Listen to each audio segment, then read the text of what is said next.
छिन्दन्ति शस्त्राणि नैनं दहति पावका न चैनं क्लेहयन्त्यापो न शोषयति मारुतः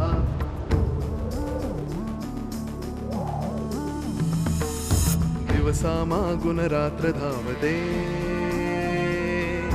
सकाळ संध्याकाळ सूत्रधार जो या साऱ्याचा तयाचे काय तयाच्या मनात दडले नकळे कधी कुणा क्षणात होते संभव सारे क्षणापूर्वीचे असंभव असंभव असंभव असंभव. खजिना, क्लूज, मला हे सगळं खूप इंटरेस्टिंग वाटतंय.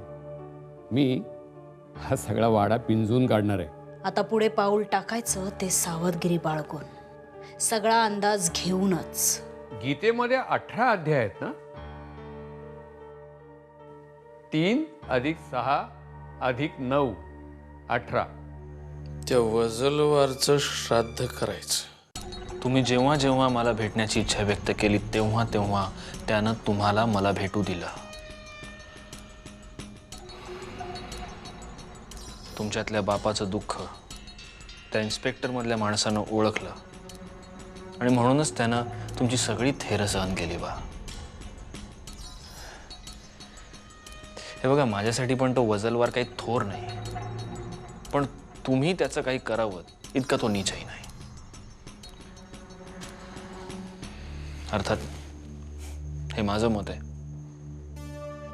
बाकी तुम्ही ठरवा.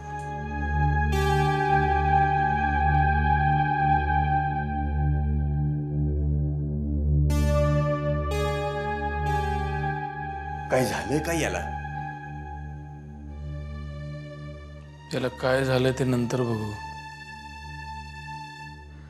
पण त्याच्या बोलण्यात तथ्य आहे.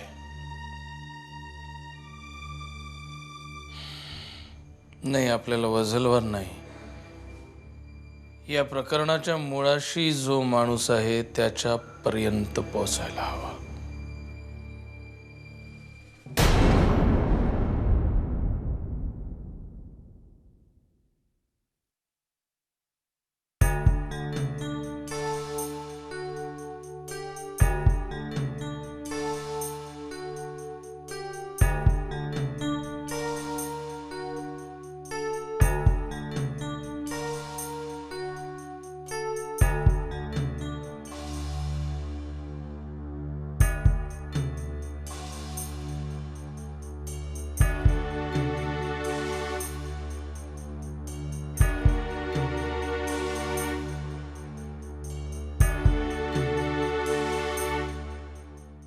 कुणी अंदाज करू शकेल हे भुयार किती जुना आहे याचा?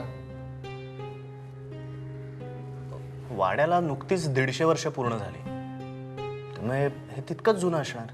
नाही, मला नाही तसं वाटत. या वाड्याच्या आधी काही वर्षांपासून हे भुयार इथे असेल. हे भुयार जवळजवळ 1,500 वर्ष जुनं आहे. 1,500? या भुयाराची रचना सातवाहन काळातली आहे. यात आश्चर्य वाटण्यासारखं काही नाहीये. इथं वसईच्या जवळ सोपारा नावाचं जे गाव आहे ना, मौर्यांच्या काळामध्ये ते एक महत्त्वाचं व्यापारी केंद्र होतं. म्हणजे आजच्या काळात मुंबईला जे महत्त्व आहे ना, ते त्या काळी सोपारा गावाला होतं. पण भुयाराला पुढे मार्गच नाहीये. आपण जितकं चाललो ना त्याच्या कितीतरी पट पुढे मार्ग आहे. हो, पण मग तो बंद का केला असेल? बंद केला नाही. भूकंप किंवा तसल्याच कुठल्या तरी नैसर्गिक आपत्तीमुळे ते भुयार बुजलं गेलं. हे त्या भुयारातली मातीच सांगते. क्षिप्रा या भुयाराविषयी इतकं का लिहित असायची ते आत्ता कळते मला. भुयारातल्या या मातीचे काही नमुने माझ्याकडे घेऊन ठेवलेत मी. खूप खोल घेऊन जाणार आहे भुयार, मला सारखं वाटतंय. काका, सॉरी टू इंटरप्ट यू, पण आता गूढ गोष्टींचा आणि संशोधनाचा विषय चाललेलाच आहे म्हणून एक विचारू. विचार ना. काली कर्मावली या मूर्तीविषयी मला क्षिप्रा खूप सांगायची. काय आहे हो ही मूर्ती? मी खूप ठिकाणी शोधलं पण कुणालाच माहित नाहीये या मूर्तीविषयी. काली कर्मावली. खरं तर हे खूप अलीकडचं स्थानिक लोकांनी ठेवलेलं नाव आहे. संशोधकांच्या भाषेत ह्या मूर्तीला फायर फोर्सची मूर्ती असं म्हटलं जातं. ब्लॅक मॅजिशियन्सचं म्हणजे काळी जादू करणाऱ्यांचं आद्य दैवत आहे ही मूर्ती. जग फिरताना संशोधन करताना या मूर्तीविषयी माहिती मला मिळाली. आधी वाटत होतं तशी ही मूर्ती भारतातली नाही.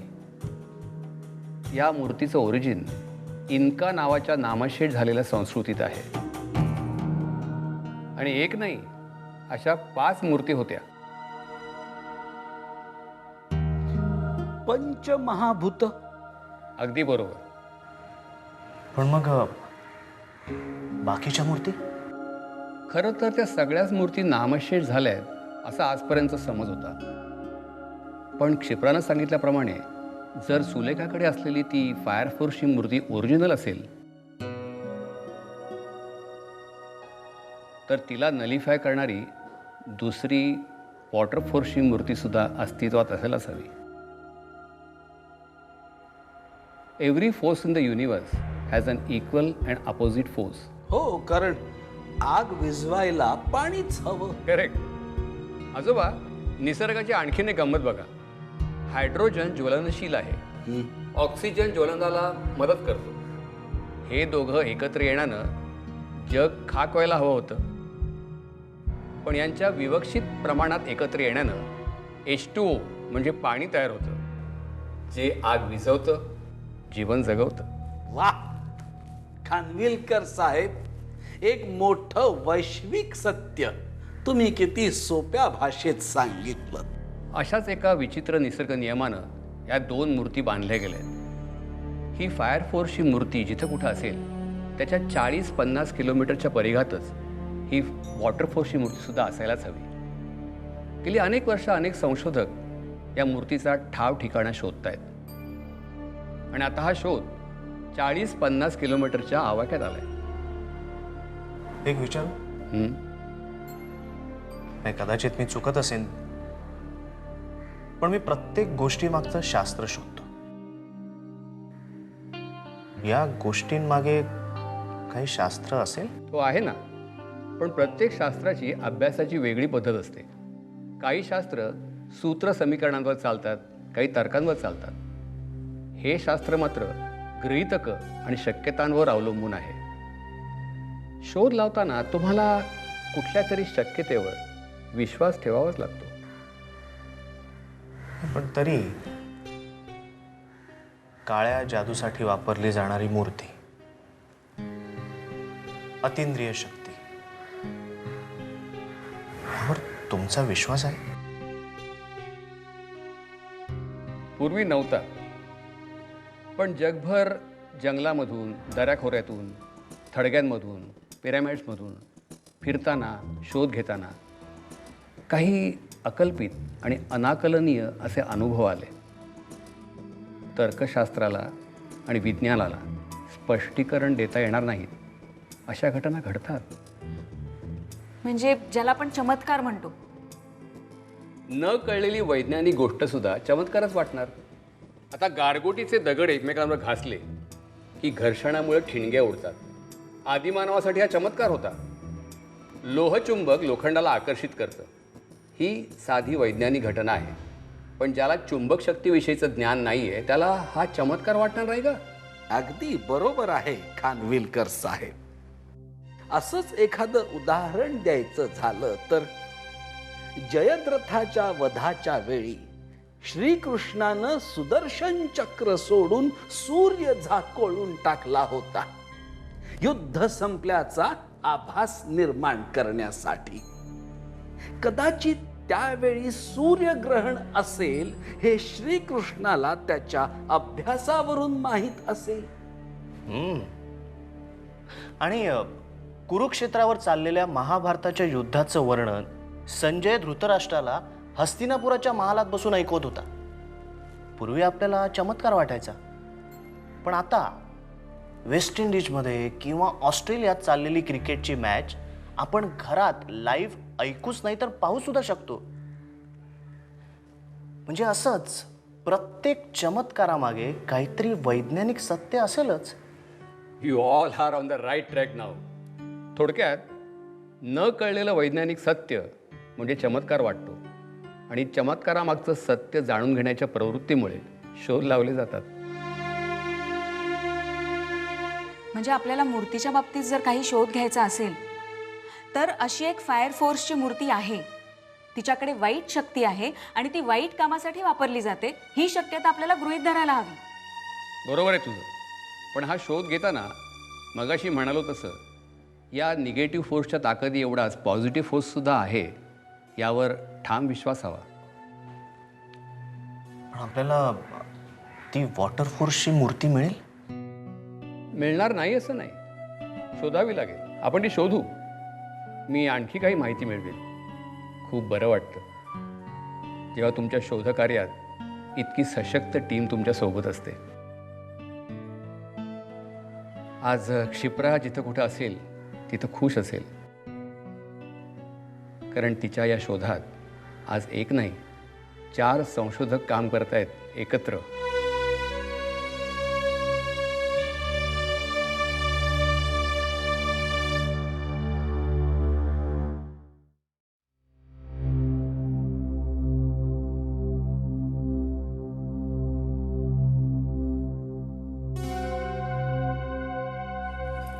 थांब.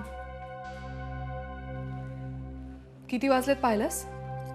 ही वेळ आहे घरी यायची? कामं असतात दी, होतो कधी कधी उशीर. कसली कामं? जेवलीस का तू? नाही, का? तुझी वाट बघत थांबलीये मी. दी, मी काय आता लहान आहे का? हां, की कोणी मला पळवून नेईल किंवा कोणी? प्रश्न तो नाहीच आहे.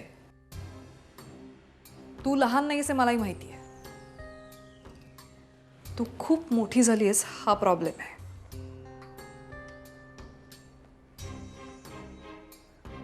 छोट्या छोट्या गोष्टींचा हिशोब द्यावा लागणार आहे का मला आता? याचा अर्थ असाच होतो ना की तुझा माझ्यावर विश्वास नाही. जाऊ दे, जाऊ दे. चल चल जेवायला. नाही, नको. नको म्हणजे? ती मला भूक नाही आहे. भूक नाही? नाही. बाहेर जेवून आलीस तू? नाही ग, भूक का नाही? दी प्लीज. माझं डोकं ऑलरेडी दुखतंय आणि मला आराम करायचा, झोपू दे थोडा वेळ मला.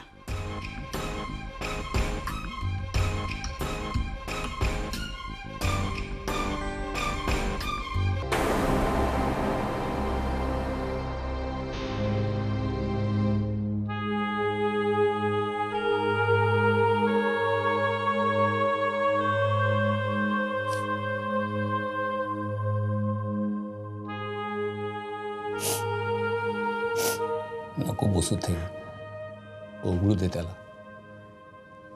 आठवणींचा येतो, क्षिप्राच्या आठवणींचा. आजपर्यंत तुमच्यात घडलेले क्षण आज सकाळपासून तुझ्या डोळ्यात बघतोय मी. आज खरंच खूप आठवण येते क्षिप्राची. म्हणूनच म्हटलं ओघळू दे थेंब. जितके थेंब ओघळतील तितक्या आठवणी स्वच्छ होतील नव्यानं आठवायला. काका, आम्ही क्षिप्राबरोबर जेमतेम 1 वर्ष होतो, पण तुम्ही तर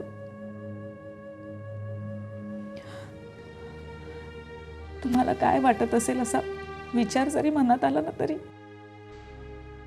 सहन नाही होत.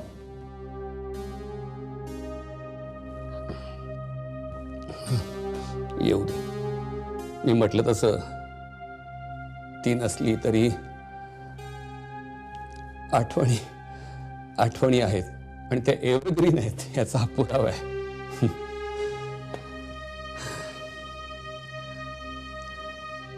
काका, एक विचारू? तुम्हाला वाटतं क्षिप्राने आत्महत्या केली असेल? ये आधी बस. तुम्हाला एक प्रसंग सांगतो. आम्ही एका आड जंगलात एक्सकर्शनसाठी गेलो होतो. क्षिप्रा थोडी लहान होती, 4-5 वर्षांची. गुहेतून बाहेरून बघतो तर ही कुठे दिसेना. खूप शोधाशोध झाली आणि मग बघितलं तर काय, ही हातात कवटी घेऊन आली होती आणि माझं लपवलेलं भिंग काढून त्याचा अभ्यास करत बसली होती. आत्महत्या करायला मन कमजोर लागतात.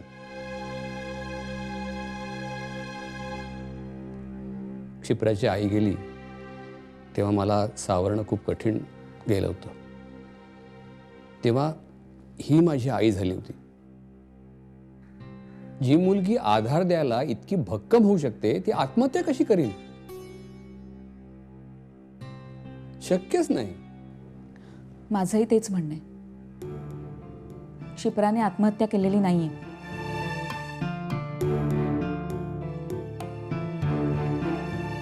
तिला सुलेखानी मारलंय.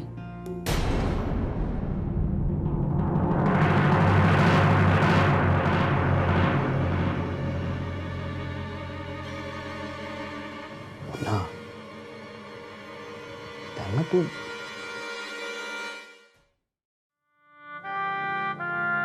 हे बघ, आपल्याकडे कुठलाही पुरावा नाहीये. तुम्हाला काय वाटतं, हा विचार माझ्या मनात आला नसेल? काली कर्मावालीची मूर्ती तिच्याकडे आहे हे मला समजल्याबरोबरच माझ्या मनातली शंकेची पाल चुकचुकली. तिच्यापासून सावध राहा असं मी क्षिप्राला सांगणार होतो, पण त्या आधीच. काका, पण नंतरही मी काहीच करू शकले नाही. काय सिद्ध करू? कसं सिद्ध करू? क्षिप्राला न्याय मिळावा असं वाटत होतं काका, आजही वाटतंय, पण माझ्याकडे पुरावेच नाहीये. पुरावा नाही असं कधीच होत नाही. तो असतोच. तो शोधावा लागतो. आपण शोधू, पुन्हा शोधू, नक्की मिळेल. बरोबर बोलताय तुम्ही काका, पण आतापर्यंत आपण एक एकटे शोधत होतो. आता एकत्र शोधू. आत्ता मला जावं लागतंय, पण मी परत येणार, नक्की परत येणार, क्षिप्राला न्याय मिळवून देण्यासाठी.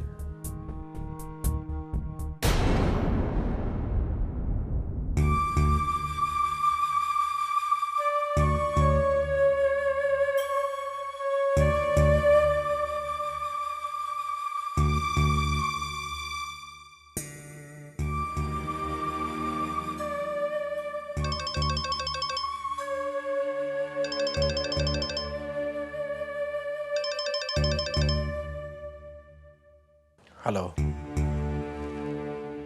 तनिष्का बोलतेय. बोला. इतकंच सांगायला फोन केला होता की सुट्ट्या सुरू झाल्या की पिऊला घरी आणण्याचा विचार करते. अरे वा, चांगलं डिसिजन आहे. पण एक प्रॉब्लेम आहे. कसला प्रॉब्लेम? आपण दोघांनी एकत्र राहावं असा हट्ट पिऊने धरला तर?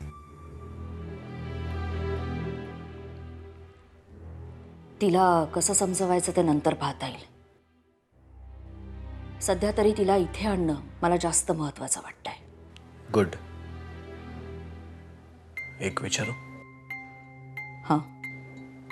अचानक हे डिसिजन घेण्यामागे काही कारण? कारण आहे, तेच तुला सांगायचं होतं. मग सांग ना. नाही, फोनवर नको. तू मला भेटू शकशील? तू येतेस क्लिनिकवर की मी येऊ घरी? नाही, नको. मी सांगते तिथे ये. पत्ता लिहून घे. एक मिनिट.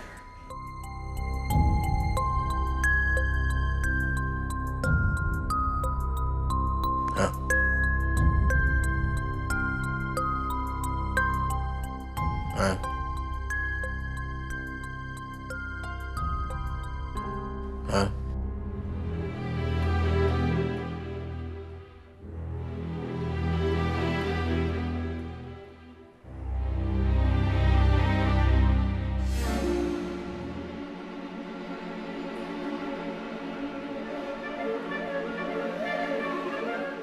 पण तनिष्का, अगं भेटल्यावर बोलू आज संध्याकाळी 5 वाजता.